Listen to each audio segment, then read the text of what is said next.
Selamat datang kembali di pembahasan kita. Hari ini kita bakal coba gali lebih dalam sumber yang Anda bagikan nih. Oke, Ada kutipan-kutipan internasional sama halaman judul novel Bumi Manusianya Pramoedya Anantatur. betul. Kita pengen tahu kenapa sih novel ini penting banget dan kok bisa penulisnya diakui dunia sampai segitunya, langsung dari sumbernya ya. Ya, jadi sumber kita kali ini memang spesifik ya. Pertama, halaman judulnya. Di situ tertulis sebuah novel sejarah. Buku pertama dari tetralogi, terbitan Hastamitra. Oke, novel sejarah, dicatat. Terus yang kedua, yaitu tadi kumpulan kutipan pujian dari media-media besar di luar negeri. Fokusnya ke Pramoedya dan karyanya. Nah, langsung aja kita lihat kutipannya. Ini ada dari Time, bilang Pramoedya itu kandidat Asia paling utama untuk hadiah Nobel. Wow. Terus Los Angeles Times nambahin harus mendapat giliran menerima hadiah Nobel. Pengakuan sekelas Nobel ini kan, wah, luar biasa ya. Iya ya, itu pengakuan yang sangat tinggi. Jelas menunjukkan kaliber Pramoedya di mata dunia. Tapi apa ya yang bikin mereka melihatnya sampai sejajar penerima Nobel? Nah, itu dia. Mungkin bukan cuma pengakuannya, tapi alasan dibaliknya itu yang menarik. Contohnya The New York Times, mereka muji Pramoedya sebagai master cemerlang dalam mengisahkan liku-liku emosi, watak, dan aneka motivasi yang serba rumit. Liku-liku emosi, motivasi rumit, kedengarannya dalam sekali ya. Betul. Ini bukan sekedar cerita biasa kan? Kayaknya menunjuk ke kemampuan dia membongkar psikologi manusia yang kompleks. Apalagi kalau dikaitkan dengan label novel sejarah tadi. Mungkin dalam konteks tekanan zaman itu ya. Jadi bukan cuma soal karakter per karakter, tapi gimana mereka berhadapan sama sejarahnya gitu. Bisa jadi. Ini nyambung nih sama kutipan USA Today. Katanya, seni budaya dan rasa kemanusiaannya sedemikian anggunnya menyebabkan kita langsung merasa seakan sudah lama mengenalnya. Kok bisa ya karya dari Indonesia terasa dekat buat pembaca di luar sana? Nah, ini mungkin inti kekuatannya Pramoedya yang diakui dunia. Universalitas. Jadi kemampuannya mengangkat pengalaman manusia, ya perjuangan, cinta, mungkin penindasan harapan yang bisa dirasakan siapa saja gitu, nggak peduli latar belakangnya apa. Oke. Pujian ini seolah bilang walau akarnya Indonesia banget, temanya tuh mendunia. Bukan cerita lokal doang, tapi cermin kemanusiaan. Terus ada lagi perbandingan yang menurut saya kuat banget dari Los Angeles Times. Katanya tulisannya menusuk dalam, lancar penuh makna, menggairahkan seperti James Baldwin. James Baldwin ya? Iya, terus dilanjutin, segar, cerdas, kelabu, dan gelap seperti Dashiell Hammett. Baldwin kan kita kenal soal isu ras, identitas, kritik sosial.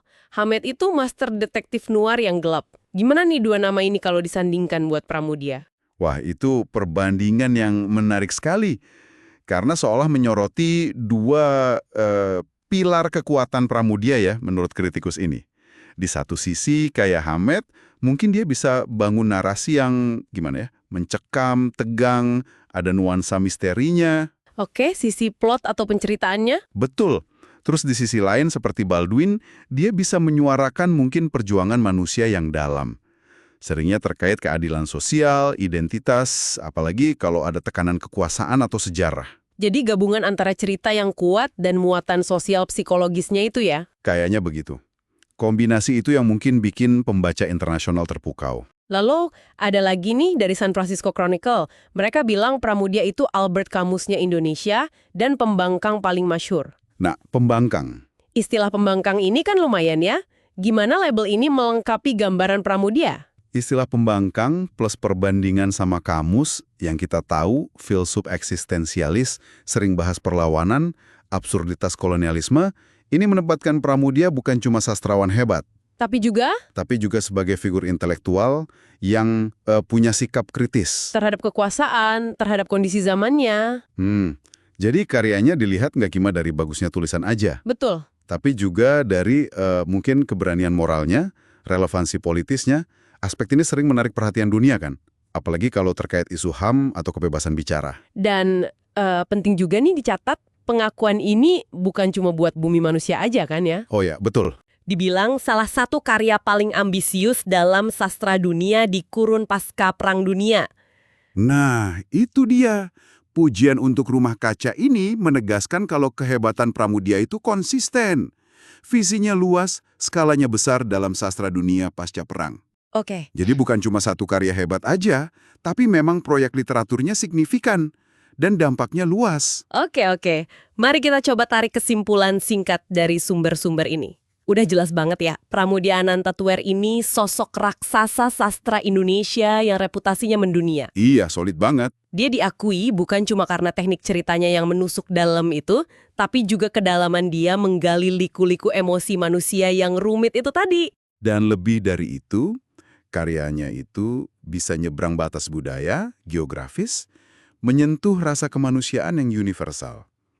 Seringkali ada muatan kritik sosialnya atau perlawanan yang bikin dia disamakan sama penulis dunia kayak Baldwin, Camus.